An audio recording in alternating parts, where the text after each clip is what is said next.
Hello guys. FIFA World Cup 2026 ஒரு வழியாக முடிஞ்சது. So back to business. Club ஃபுட்பாலுக்கு போக வேண்டியதான். ஸ்பெயினுக்கு ஒரு கங்க்ராச்சுலேஷன்ஸ்.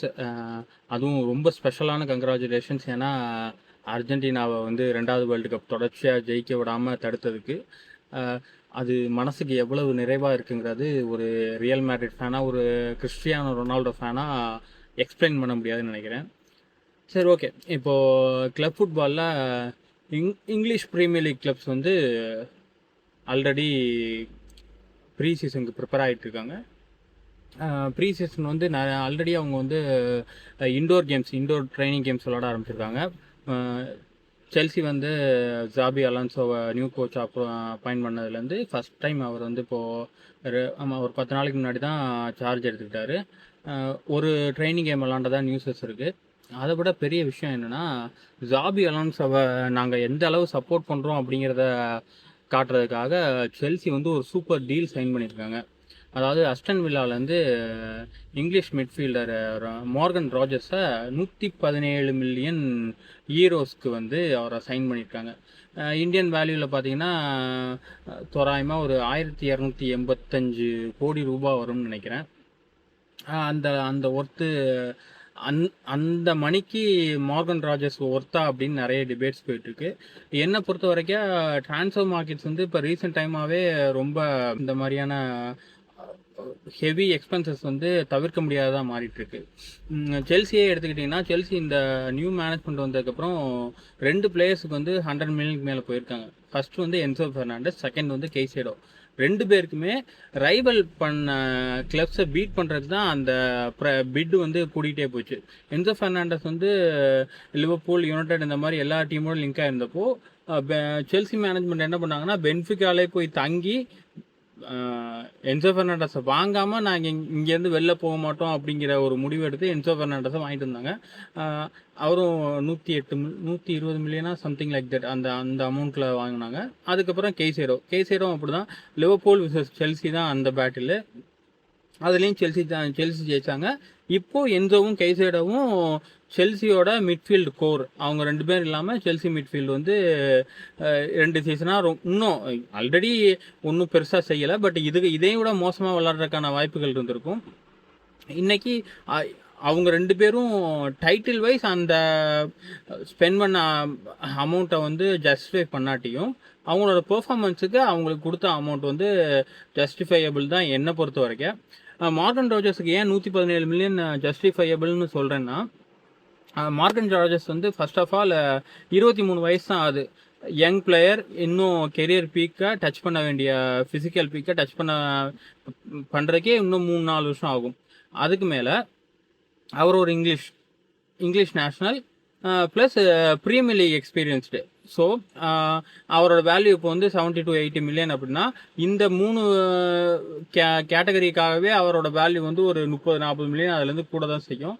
பத்தாக்குறைக்கு நியூஸஸ்லேருந்து என்ன தெரியுது அப்படின்னா, செல்சி வந்து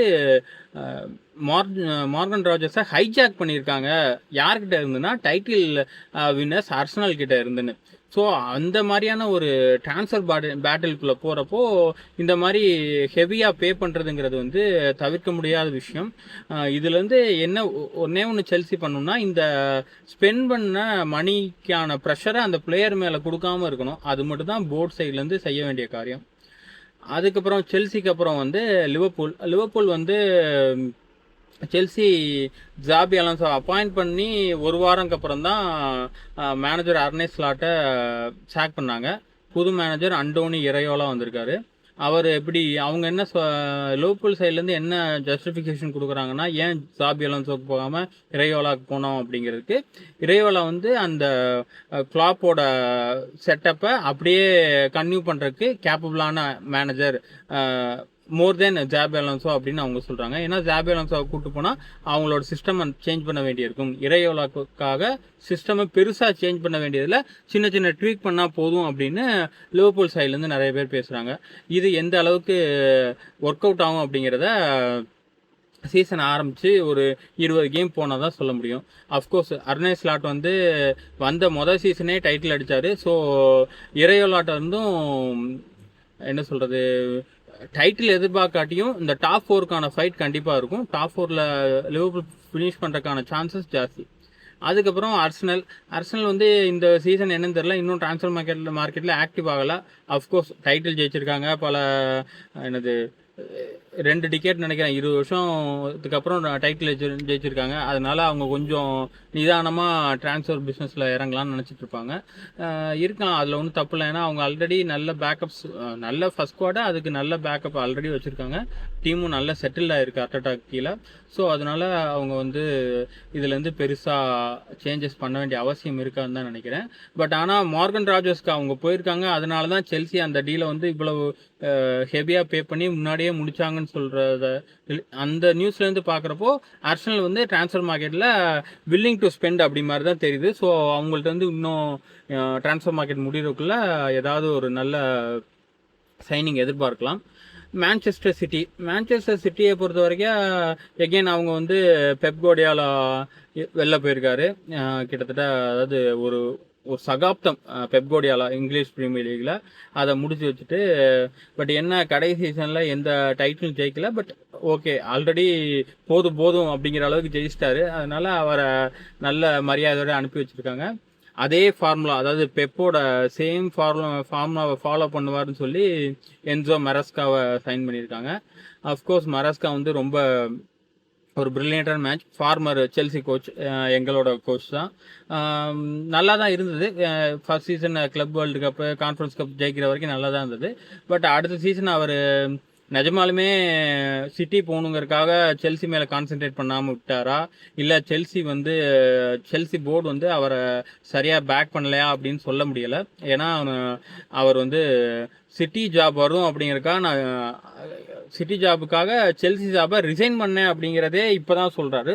ஸோ எந்த அளவுக்கு அவரோட அந்த சீசன் பெர்ஃபார்மன்ஸை நம்ம ஜட்ஜ் பண்ண முடியும்னு தெரியல.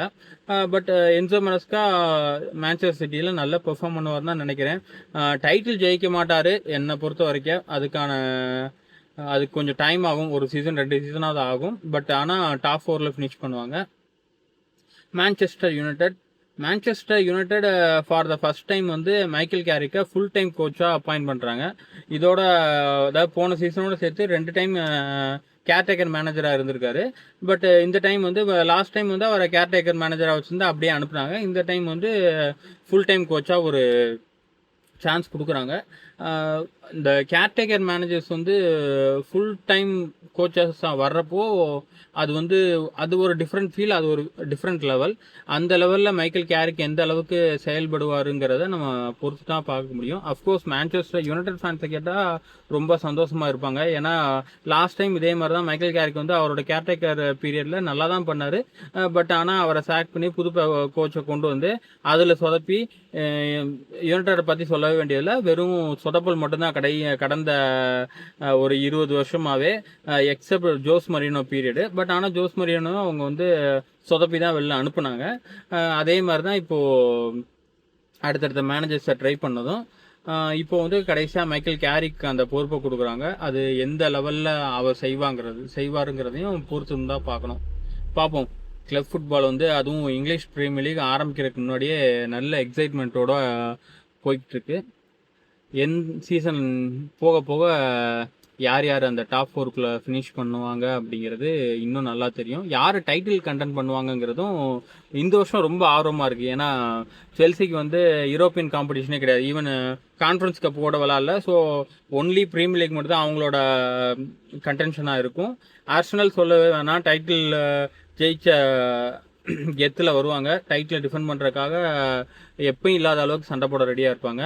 சிட்டி எர்லிங் ஹாலண்ட் இருக்க வரைக்கும் சிட்டியை வந்து அண்டர் எஸ்டிமேட் பண்ண முடியாதுன்னு நினைக்கிறேன்.